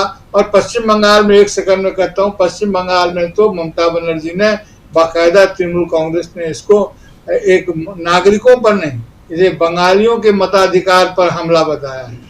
और ये टेंशन अगर बढ़ेगा तो ये जो हमारा फेडरल स्ट्रक्चर है उसमें एक भिन्न प्रकार की राजनीति का एक टेंशन बढ़ जाएगा, क्योंकि बिहार के साथ केंद्र का व्यवहार और किसी भी अन्य हिंदी भाषाभाषी, गैर हिंदी भाषाभाषी क्षेत्र के साथ हिंदी का केंद्र के व्यवहार में मौलिक अंतर होता है, क्योंकि उनको लगता है कि सेंट्रल मतलब हिंदी पट्टी, उनके दिमाग में कहीं न कहीं यह बात बैठी रहती है। तो इसलिए हम अस्थिरता और अनिश्चय की जो बात कह रहे थे वो इस चुनाव के दौर में देखिए कि सामने आएगा। जी अमलेंदु जी, बिहार का चुनाव भी सामने है, कब होगा, कैसे होगा, किस मतदाता सूची से होगा चुनाव, वो और कितने फेजेज में होंगे चुनाव, ये सब कुछ हम लोग देखेंगे आने वाले समय में। लेकिन उससे पहले देश की सियासत में जो रोज़ हम एक न एक धमाका देख रहे हैं, और कांग्रेस पार्टी कर रही है एटम बम, फिर आज एक नया, ये भी एक बहुत बड़ी बात है, इसको दबाने छुपाने की कोशिश होती है। लेकिन आप अगर फॉर्म 7 भर के कल को आपका नाम, हमारा नाम, सबके नाम से दे दिया जाए, और हम जब जाएं वोट डालने तो मालूम हो कि हमारा नाम ही वहाँ नहीं है, तो ये तो बड़ा घोटाला है। यानी वोटर लिस्ट में घोटाला, और इसको लेके 2019 से लगातार हम लोग इसी चैनल पे और बात करते आए हैं, और ये धीरे धीरे सामने आ रहा है। ये कैसे, क्या आपको लगता है कि बिहार की जो यात्रा निकली उससे पूरे देश में मैसेज जा पाया है कि हाँ, इस घोटाले से बचाने के लिए, खुद को बचाने के लिए आपको क्या करना चाहिए, ऐसा कोई मैसेज निकल के आया है? निश्चित तौर पर राजीव जी, जो बिहार की यात्रा हुई, वोट अधिकार यात्रा और वोट चोरी का जो कैंपेन चला, उससे पूरे देश में एक माहौल बना है और लोगों में ये चेतना भी आई है कि उनके वोट काटे जा रहे हैं और किस तरीके से काटे जा रहे हैं। इससे पहले राजीव जी, आपको याद होगा कि जब दिल्ली का विधानसभा का चुनाव चल रहा था तो अरविंद केजरीवाल ने आरोप लगाया था कि उनके विधानसभा क्षेत्र में ही जो है 6,500 वोट काट दिए गए और एक बीजेपी नेता ने तमाम फॉर्म सेविंग के फॉर्म जो थे भर दिए थे और उस पे जो थे वो नाम काट दिए गए। तो अब जो चुनाव आयोग जो अलन की जो आई है राजीव जी, और जिसपे मल्लिकार्जुन खड़गे का जो आया है वक्तव्य एक्स पर, उससे ये साफ जाहिर होता है कि चुनाव आयोग की चोरियां पकड़ी जा रही हैं और ये पकड़ा जा रहा है कि चुनाव आयोग भारतीय जनता पार्टी के साथ मिलकर चोरियां कर रहा है। तो अब वो चुनाव आयोग खुद चुनाव आयोग जांच में मदद नहीं कर रहा है, देख लीजिए वहां भी वही कह रहा है, डाटा टेक्निकल डाटा नहीं देंगे हम, अभी तक दे रहा था लेकिन अब नहीं दे रहे हैं। हाँ, अब नहीं देंगे और इसीलिए नहीं देंगे क्योंकि अगर वो टेक्निकल डाटा दे देंगे तो चुनाव की चोरियां पकड़ी जाएंगी कि एक ही व्यक्ति ने अगर फॉर्म 7 भर दिए 10,000 या 20,000 या 5,000 या 500 भी अगर एक ही व्यक्ति ने भर दिए तो कैसे सब वो स्वीकार कर लिए गए और जिनके नाम काटे गए उनको नोटिस क्यों नहीं दिया गया। फॉर्म 7 भरने के बाद भी राजीव जी जो लोक प्रतिनिधित्व अधिनियम है वो कहता है कि चुनाव आयोग को जिस व्यक्ति का नाम काटा है उसको नोटिस देना होगा। तो इसके बाद फिर यह आएगा कि आपने इनको नोटिस दिया कि नहीं दिया। तो यानी चुनाव आयोग की ये चोरी बड़े पैमाने पर पकड़ी जाएगी। दूसरी तरफ राजीव जी चुनाव आयोग खुद जो है वो औरंगाबाद जो महाराष्ट्र का है वहां की एक विधानसभा क्षेत्र है उसका मुकदमा जब पहुंचता है बॉम्बे हाईकोर्ट में, साहब 45,000 फर्जी वहां मतदाता जुड़े हुए हैं, तो यही चुनाव आयोग वहां शपथ पत्र देकर कहता है कि ये 45,000 नाम कटवाने के लिए 45,000 फॉर्म 7 भरने पड़ेंगे। तो जब ये कहता है चुनाव आयोग, शपथ पत्र खुद देता है चुनाव आयोग वहां बॉम्बे हाईकोर्ट में, तो वही चुनाव आयोग बिना किसी उसके नोटिस के कैसे नाम काट देता है, तो ये सवाल तो उठता है। तो यहाँ चुनाव आयोग की चोरियां पकड़ी जा रही हैं और राहुल गांधी जो राजीव जी हाइड्रोजन बम की बात कर रहे हैं, इसका मतलब राहुल गांधी ने कई और क्षेत्रों, विधानसभा क्षेत्रों में, लोकसभा क्षेत्रों में भी तैयारियां कर ली हैं और ये तैयारियां शायद वाराणसी में भी होंगी, वहां भी इस तरीके से नाम काटे और जोड़े गए होंगे। ये चीजें साफ समझ में आ रही हैं। अब जिस तरीके से राजीव जी SIR के बहाने बिहार में खेल करने की कोशिश की जा रही है, पूरा खेल ये है कि चुनाव आयोग के जो फर्जी नाम है वो जुड़ जाएं और बाकी जो विपक्ष के असली मतदाता हैं उनके नाम काट दिए जाएं। तो अब वो विपक्ष को उलझा इसमें दो कि आप अपने असली नाम जुड़वाने की कोशिश करो और इसके साथ साथ पीछे से हम फर्जी नाम जोड़ देंगे। ये चुनाव आयोग की तैयारियां दिखाई पड़ती हैं, लेकिन जब वो विधिक प्राधिकरण को गया है मामला तो बहुत सी चोरियां चुनाव आयोग की वहां पकड़ी जाएंगी, ये अब समझ में आ रहा है राजीव जी। इसीलिए अब BLS जो आरोप लगा रही थी राष्ट्रीय जनता दल भी और कांग्रेस ने भी आरोप लगाया कि उनके BLS के माध्यम से फॉर्म स्वीकार नहीं किए जा रहे थे। अब ये जब आएंगी, जब उस विधिक प्राधिकरण की तरफ से राजीव जी चीजें, तब मालूम पड़ेगा कि चुनाव आयोग कितनी बड़ी चोरी बिहार में कर रहा था, ये सामने आ जाएगा राजीव जी। लेकिन इधर जब उपराष्ट्रपति चुनाव की बात हम करते हैं प्रेम कुमार जी, क्या कुछ आप कहेंगे इस पे? क्या यहाँ पर सचमुच अंतरात्मा की आवाज़ वाली बात चलेगी? अब हालांकि रिजल्ट बताएगा 9 तारीख को, परसों ही रिजल्ट है, लेकिन यहाँ ये चुनाव और धनखड़ साहब का जो चुनाव था उसमें क्या फर्क दिखाई देता है? और धनखड़ साहब, एक सवाल और इसमें, धनखड़ साहब का प्रभाव इस चुनाव पे दिखाई देता है क्या? जी शुक्रिया एक बार फिर राजीव जी। देखिए, धनखड़ साहब का जाना अपने आप में उपराष्ट्रपति चुनाव का मुद्दा है और यहीं से अंतरात्मा की आवाज मजबूत होती है, यहीं से विपक्ष को उम्मीद मिलती है, यहीं से वो उम्मीद बढ़ा सकता है। इसके अलावा भारतीय जनता पार्टी के भीतर और NDA के भीतर कई बातों को लेकर जो भी असंतोष है और बार बार ये बात समझ में आती है, उठती रहती है कि संघ और बीजेपी के बीच में एक वर्चस्व की लड़ाई चलती रहती है।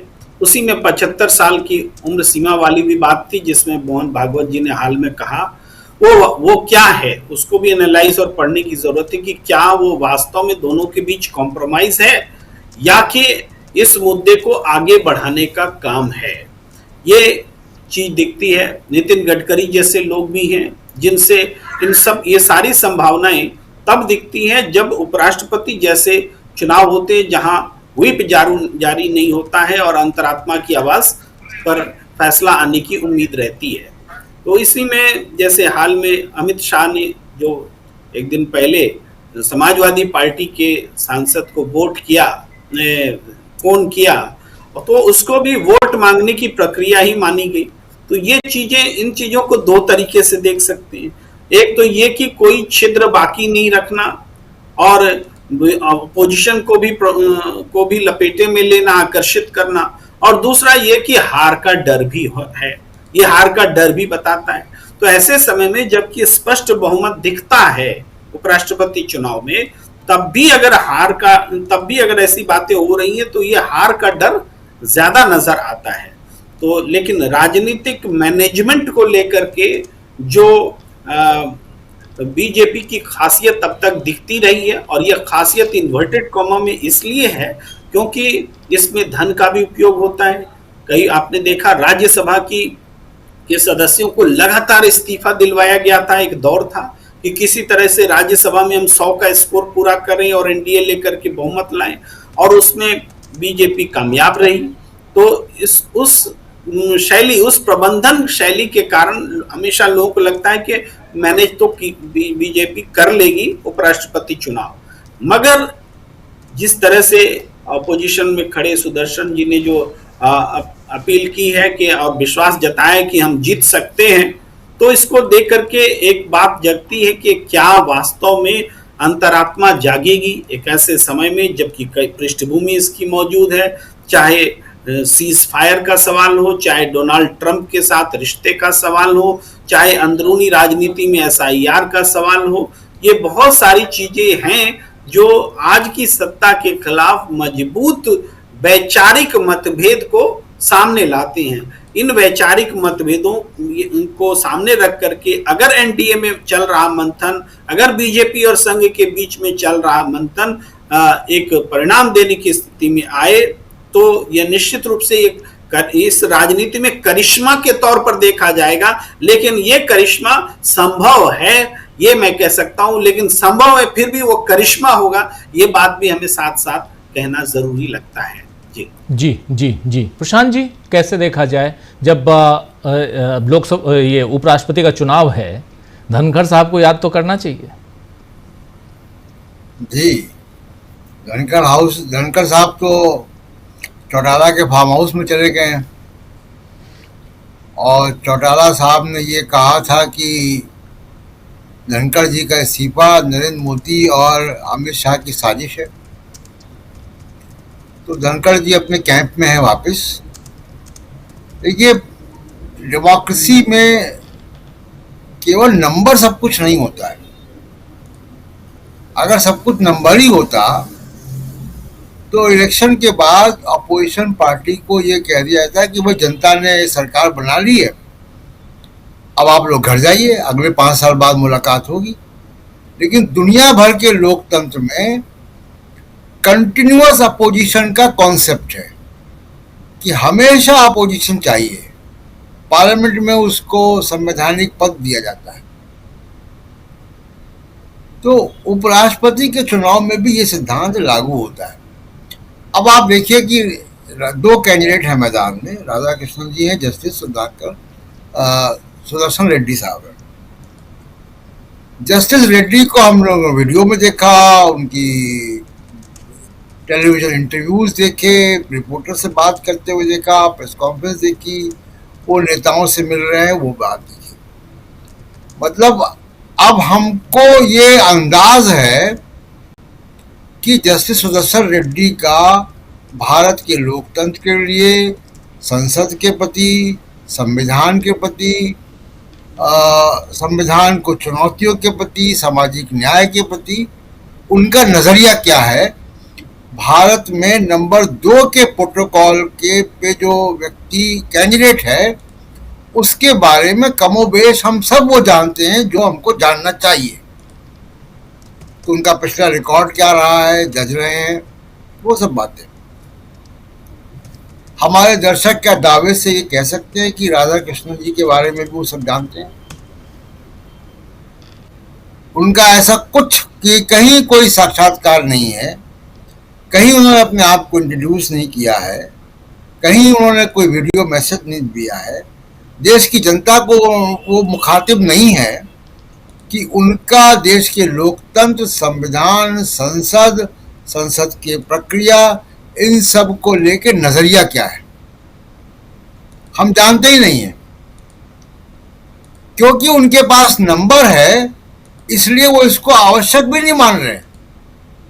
जी, यही बड़ी आश्चर्यजनक बात है कि आपके पास नंबर है, आप चुनाव जीत जाओगे, तो इस देश की जनता को ये जानने का हक नहीं है कि राष्ट्रपति के बाद जो उपराष्ट्रपति भारत के नंबर 2 का नागरिक है, दूसरे नंबर का नागरिक है, उसका देश के प्रति, संविधान के प्रति, संसद के प्रति, सामाजिक न्याय के प्रति, आज़ादी के आंदोलन के प्रति नजरिया क्या है, हम जानते ही नहीं है। तो चिंता की बात तो यह है कि दोनों कैंडिडेट का कॉन्डक्ट भी हमको देखना चाहिए कि वो जीत जाएंगे, नंबर है तो ये प्रकार के एरोगेंस है। ये कोई क्या बूथ कैप्चरिंग है कि हम जीत जाएंगे जी। तो तमाम सांसदों को, जो भी इसमें इलेक्टोरल कॉलेज के लोग हैं, उनको इस बात का ध्यान देना चाहिए कि भाई किसको वोट देने जा रहे हैं। क्या पार्टी की लॉयल्टी, व्यवस्था, संविधान, देश, लोकतंत्र से ऊपर है? ये लोगों को सोचना चाहिए। दूसरा चीज, जो चुनाव आयोग का मामला है, देखिए अभी संजय जी ने कहा या पंकज जी ने कहा कि, पंकज जी कह रहे थे कि SIR जरूरी है। बिल्कुल मैं मानता हूं कि जरूरी है SIR, लेकिन जरा एक पक्ष ये भी देखिए कि इस टेक्नोलॉजी के जमाने में जहां सब कुछ कंप्यूटर से होता है, अगर ईमानदारी से चुनाव आयोग चाहे तो बहुत साफ सुथरी और करेक्ट वोटर लिस्ट बना सकता है। बिल्कुल, कोई आवश्यकता नहीं है इधर उधर जाने की। मैं एग्जांपल देता हूं आपको। State Bank of India, Bharat का सबसे बड़ा बैंक, 50 करोड़ ग्राहक हैं। बिहार की जनसंख्या या वोटर से लगभग 4 गुना ज्यादा। लेकिन स्टेट बैंक ऑफ इंडिया का जो खातेदारों का सिस्टम है वो रोज अपडेट होता है। उनको खातेदारों के घर घर जाने की आवश्यकता नहीं है। कभी सुना आपने कि स्टेट बैंक में 5000 फर्जी खाते हैं? नहीं सुना होगा आपने। तो एक सिस्टम है KYC का, और वो फाइनेंशियल ट्रांजैक्शन है। जिसके पास पैसा भेजना है उसका पैसे पास जा रहा है, उसका पैसा उसके बैंक अकाउंट में सुरक्षित है। ये बड़ी बात है। 50 करोड़ लोगों को मैनेज कर रहा है वो बैंक। और इलेक्शन कमीशन वोटर नहीं मैनेज कर पा रहा है इस टेक्नोलॉजी के जमाने में। तो बड़ी आश्चर्य की बात है। अब कुछ पत्रकारों ने इस पे इन्वेस्टिगेशन किया है। जो चिंता की, एक और नई चिंता की बात जो आ रही है बिहार में, अभी आपने देखा था कि तेजस्वी यादव के 2 वोटर ID आ गए थे। 5.5 लाख वोटर ID हैं डुप्लीकेट बिहार में। क्या वो डिलीट हो गए हैं? नहीं हो गए। कुछ पता नहीं उनके बारे में, क्योंकि इलेक्शन कमीशन ने हमको ये नहीं बताया कि ये डुप्लीकेट वोटर ID 5.5 लाख है। ये किसने बनाए? ये मतदाताओं ने खुद तो नहीं बना लिए। तो कहीं ना कहीं इलेक्शन कमीशन के सिस्टम में प्रॉब्लम है। और केवल प्रॉब्लम नहीं है, उसके सिस्टम में सेंध लग चुकी है। या तो सेंध लग गई है या वो हैंड इन ग्लव है, वरना ही नहीं हो सकता। इसीलिए मैं State Bank of India example दे रहा हूं कि बहुत सेंसिटिव मामला है 50 करोड़ खातेदारों को मैनेज करना। और इलेक्शन कमीशन 7 करोड़ 8 करोड़ मतदाताओं को मैनेज नहीं कर पा रहा बिहार में। बड़े शर्म की बात है ये तो ये वोटर के घोटाले, जैसे अभी आपने कर्नाटक का बताया कि आप आलंद की सीट में आप टेक्निकल डेटा क्यों नहीं दोगे पुलिस को? कोई पॉलिटिकल पार्टी नहीं मांग रही है, जांच एजेंसी मांग रही है जो कि संवैधानिक और कानूनी बॉडी है। उसको आप क्यों नहीं दोगे? या तो हर काम इलेक्शन कमीशन वही करेगा जब सुप्रीम कोर्ट कान पकड़ के इनको कहेगा। आप बगैर कान पकड़े आप मानेंगे ही नहीं बिना सुप्रीम कोर्ट के। कि सुप्रीम कोर्ट जब डंडा मारेगा तब आप कहेंगे कि हाँ भाई हम आधार भी एक्सेप्ट कर रहे हैं। सुप्रीम कोर्ट जब कहेगा कि वो डिजिटल डेटा दो मशीन रीडेबल तब आप दे देंगे। सुप्रीम कोर्ट कहेगा कि डिलीटेड लोगों के नाम दो तो आप दे देंगे। तो इलेक्शन कमीशन क्या ये चाह रहा है कि आपको मुझसे कोई काम करवाना है तो सुप्रीम कोर्ट से डंडा पड़वाओ मुझको। जी ये तो जिम्मेदारी की बात ही नहीं। ये तो बहुत ही अजीब सी बात है कि भारत का एक संवैधानिक संस्थान इस तरीके का हो गया है कि उसको बगैर सुप्रीम कोर्ट के डंडे कोई बात समझ में नहीं आ रही। जी राजीव, बिल्कुल बिल्कुल आप सही कह रहे हैं, बिल्कुल सही कह रहे हैं। ज़रा पंकज जी आप कैसे देखते हैं इस उपराष्ट्रपति चुनाव धनखड़ की बात हम कर रहे हैं, और चूंकि परसों के बाद अब धनखड़ साहब का चैप्टर अब भूतपूर्व से भी भूतपूर्व हो जाएगा, क्योंकि उनकी जगह पे अब नए आ जाएंगे उपराष्ट्रपति। लेकिन जो सियासत में अचानक परिवर्तन आया महीना 2 महीना पहले, उस पर थोड़ी चर्चा होनी चाहिए। और वैसे में इसमें अब जब उपराष्ट्रपति नए आ रहे हैं, क्या उनके अंदर डर नहीं होगा कि पता नहीं हमको निकाल दिया जाएगा, कल को कोई इस्तीफा ले ले? देखिए, 2 चीज मैं आपको बताऊं। साउथ से आने वाले वोट बहुत क्रूशियल है। जिन चीजों को हम लोग आमतौर पर नजरअंदाज कर रहे हैं, जिस प्रकार से केसी राव की पार्टी में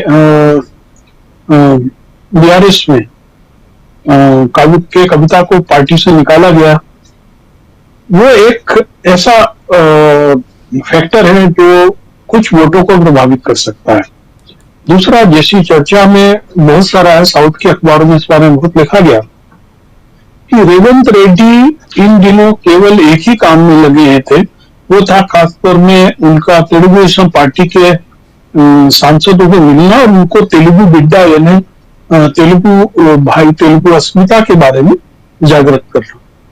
यदि इन 2 गणितों के कारण 5 वोट भी प्रभावित होते हैं तो ये भारतीय जनता पार्टी या एनडीए की राजनीतिक हार होगी। मैं एक चीज को और थोड़ा विस्तार देना चाहूंगा कि हम लोग जब एसआईआर पे मगजमारी कर रहे हैं और चुनाव आयोग कह रहा है कि हम पूरे देश में एसआईआर कराएंगे, उस दौर में 2 घटनाओं को हमको जरूर गौर करना होगा। एक तो ये कि दिल्ली से, बंबई से और देश के अलग-अलग हिस्सों से बांग्ला भाषी लोगों को पकड़ के जिस तरीके से जबरदस्ती बांग्लादेश में खदेड़ा जा रहा है, और 10 दिन और 15 दिन बाद मालूम पड़ता है कि उनको तो 5 पूरी हिंदुस्तान में रह रही थी। ये एक बहुत एक चुनौती का काम है आने वाले दिनों में मतदाता सूची तैयार करने, खासतौर पे अल्पसंख्यक और बांग्ला भाषियों के लिए।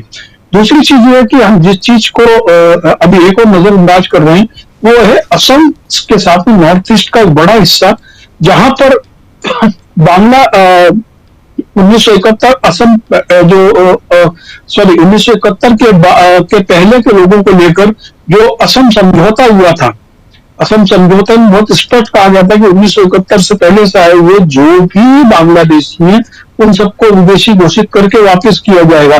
लेकिन अभी हिमंता शर्मा विश्वास कह रहे हैं कि अब तो सीए लागू हो गया है, इसलिए हम वहां पर केवल नॉन हिंदूज को वहां से भगाएंगे।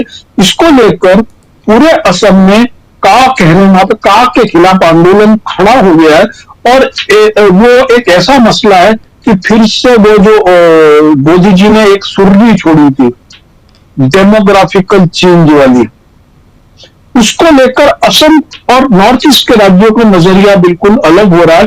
वहां पर जिस बड़े स्तर पर मियां मुसलमानों को सार्वजनिक जमीन पर अवैध कब्जे के नाम से उजाड़ा गया, उनको दूसरी जगह बसने से रोका गया, और उसकी जगह पर बांग्लादेश से आए हुए हिंदुओं को सरकारी प्रेशर दिया जा रहा है। उससे लेकर वहां का जो एक बहुत बड़ा समाज है, देखिए असम संगरदेव का समाज है, वो जाति बिरादरी से ऊपर का समाज है। जिस प्रकार से मतुआ समाज का उल्लेख प्रशांत भाई ने किया, ठीक इसी तरीके से असम में भी, इस अकेले असम नहीं होगा, उससे प्रभावित आसपास मेघालय भी है, उससे मिजोरम भी है, अरुणाचल प्रदेश तक वो उसके हिस्से हैं। इससे प्रभावित हो रहे हैं। और ये पूरे देश में SIR करना, नए सिरे से मतदाता सूची तैयार करना, एक प्रकार से ऐसा लग रहा है कि जो ये CA है उसका अघोषित रूप से इंप्लीमेंट करने का ये सलीका इन्होंने अपना लिया है, और ये एक बड़े असंतोष का कारण है। जी राजीव जी। जी बिल्कुल। प्रफुल्ल जी, चूंकि उस एरिया को आप बहुत नजदीक से देख रहे हैं, कैसे देख रहे हैं आप? ऐसा है कि SIR को लेकर के पश्चिम बंगाल में एक भिन्न तरह की संवेदनशीलता है, क्योंकि पूरे देश में अभी, जैसा पंकज चतुर्वेदी सर ने कहा, पूरे देश में जिस ढंग से बांग्ला भाषियों को लेकर के हल्ला मचाया जा रहा है, ऐसा किसी अन्य भाषा भाषियों को लेकर के हल्ला नहीं मचाया जा रहा है। हर बात पे बांग्लादेशी घुसपैठिया वो किया जा रहा है, जो असल में वो बांग्ला भाषी को ही घुसपैठिया घोषित कर रहे हैं। और इसका जबरदस्त तो मुकाबला, राजनीतिक मुकाबला तो पश्चिम बंगाल में होगा ही, क्योंकि मैं बार बार कहता हूं कि देखिए 1947 में बटा था देश, लेकिन कटा था बंगाल और पंजाब। इसलिए बंगाल और पंजाब जो कटा था इसमें, उसकी संवेदनशीलता भिन्न प्रकार की है। ये इनका नमक और समुद्र का रिश्ता है, तो इसलिए इस पर तो कर नहीं पाएंगे। जहां तक SIR की बात है, ये ठीक है कि आप IR कीजिए, इंटेंसिव रिवीजन कीजिए, लेकिन ये कानूनी है या गैर कानूनी है, अभी तो सुप्रीम कोर्ट इस पर फैसला करेगा। क्योंकि आप पूरी मतदाता सूची को जिस ढंग से स्क्रैप कर दे रहे हैं और पूरा खारिज कर दे रहे हैं, वह कभी भी मान्य नहीं हो सकता है, क्योंकि आप इसमें संशोधन, रिवीजन कर रहे हैं, आप इससे रिक्रिएशन नहीं कर रहे हैं। आपने इसका नाम दिया है रिवीजन। रिवीजन कभी भी रिकंस्ट्रक्शन नहीं हो सकता है। आपने पूरे को पूरा खारिज कर दिया। इसीलिए भी हर आदमी को कुछ ना कुछ डॉक्यूमेंट देना है, ताकि वो अपना उसी का ये करके दे। दूसरी बात मैं ये कहना चाहता हूँ सर, 2022 में जो आपने चुनाव की बात कही थी, उसमें मैं मार्गरेट अल्वा थी विपक्ष की कैंडिडेट जी, और उनको बहुत कम 182 वोट, 80-82 ऐसा वोट मिला था। और उस समय का राजनीतिक वातावरण दूसरा था। हालांकि उसमें भी TMC, Samajwadi party, BSP, Shiv Sena, इन लोगों ने वोट में हिस्सा नहीं लिया था, क्योंकि ये चाहते थे कि उनका ऑफिशियल कैंडिडेट जीत जाए, और ये वोट देना भी नहीं चाहते थे। तो उस समय की राजनीतिक परिस्थिति अलग थी, और वेंकैया नायडू जा रहे थे। वेंकैया नायडू ने जिस ढंग से राज्यसभा को संभाला था, उस कम को धनखड़ साहब वैसा नहीं संभाल पाए थे। वैसा उनकी भावना में काफी फर्क था। हालांकि ये अपने को एकलव्य बताते थे, लेकिन फर्क बहुत जबरदस्त था। इसलिए इस बार लोग काफी सावधान हैं, और उन परिस्थितियों से इस बार की परिस्थितियां बिल्कुल भिन्न है। इसीलिए मुझे लगता है कि जैसे सर ने अभी स्टेट बैंक का उदाहरण प्रशांत सर ने बहुत अच्छा दिया। मैं तो कहता हूं कि रेलवे का नेटवर्क देखिए ना, रेलवे में इतने लोगों का टिकट रोज बुक होता है, कहीं कोई मिक्सिंग होती है? तो मेरे कहने का मतलब यह है कि इनका मशीन में नहीं गड़बड़ी है, टेक्नोलॉजी में गड़बड़ी नहीं है, गड़बड़ी इरादों में है, गड़बड़ी हमारे दिमाग में है। तो उसको ठीक करने की जरूरत है। इसीलिए मैं कहता हूं सर कि आत्मा की आवाज और विवेक का वोट इस बार प्रभाव दिखाएगा, क्योंकि राजनीतिक परिस्थितियां काफी बदली हुई हैं सर। जी बिल्कुल बिल्कुल बिल्कुल। आपको क्या लगता है इस चुनाव को लेकर संजय जी, उपराष्ट्रपति चुनाव, क्या आपको भी लगता है कि कुछ बदलाव यहाँ मैं भी ऐसे ही देखता हूं, क्योंकि जो स्थितियां हैं उसमें ये तो लगभग साफ हो चला है कि बीजेपी का प्रभाव या सरकार का प्रभाव तमाम संवैधानिक संस्थाओं पे है। वो चुनाव आयोग हो, सुप्रीम कोर्ट हो, ट्राई का भी हम लोगों ने बताया, पुलिस पे वैसे एडमिनिस्ट्रेशन सब जगह है। तो अब इसमें इंडिपेंडेंटली काम करने वाले लोगों की जरूरत है, और अभी मौका है। जिस ढंग से धनखड़ साहब का इस्तीफा हुआ, और जिस ढंग से धनखड़ साहब काम करते रहे, उसके बावजूद उनका इस्तीफा हुआ, और अब चुनाव होना है, और उनके इस्तीफे के बाद से जो सब हुआ, सबको देख करके ये एक जरूरत लगती है कि इस बार तो भाई कुछ अलग होना चाहिए। और अगर अलग होना चाहिए तो वो कैंडिडेट में भी दिखाई दे रहा है। दोनों कैंडिडेट, माने अगर ये होता कि भाई एक हिंदी पट्टी से है, दक्षिण से है, तो हम लोग सोचते कि भाई हिंदी वाले हिंदी को दे देंगे, दक्षिण वाले देंगे, तो उसमें क्या होगा। लेकिन वो सब नहीं है इस बार। और ये दिलचस्प है कि एक कैंडिडेट अगर बीजेपी के विचारधारा के हैं, और जैसा प्रशांत जी ने कहा कि उन्होंने अपनी बात कही ही नहीं, अपने बारे में बताया ही नहीं है, तो उनके बारे में हम सिर्फ ये मान लें या यही जानते हैं कि वो बीजेपी के कैंडिडेट हैं, मतलब बीजेपी की विचारधारा के हैं। और अगर बीजेपी की विचारधारा को हम देख रहे हैं, समझ रहे हैं, भुगत रहे हैं, तो हमें लगेगा कि एक दूसरी विचारधारा को जगह मिलनी चाहिए या उसको आगे आना चाहिए या उसको मौका दिया जाना चाहिए। तो इसकी पूरी संभावना बन गई है। बीजेपी या बीजेपी के कैंडिडेट ये नहीं कह सकते कि आप अंतरात्मा की आवाज पे वोट दीजिए, क्योंकि अगर वो अंतरात्मा की आवाज पे वोट देंगे तो यही होगा कि भाई बीजेपी बहुत हुई, अब दूसरा आजमाते हैं। तो उस हिसाब से तो बीजेपी कह ही नहीं सकते, और एनडीए गठबंधन के कैंडिडेट कह रहे हैं। तो बीजेपी वाले अगर नहीं कह रहे हैं तो कारण यही है कि उनके पास कहने के लिए कुछ नहीं है। तो वो ये क्या कहें कि बीजेपी की विचारधारा को वोट दीजिए, उनके पास कहना नहीं है। और ये कह सकते हैं और कह रहे हैं और उस योग्य हैं, तमाम तीनों बातें हैं। तो इसका असर मुझे लगता है कि आम आदमी पर, मैं चाहूंगा कि मेरा जो प्रतिनिधि है वो इसको समझे और इसी अनुसार वोट दे।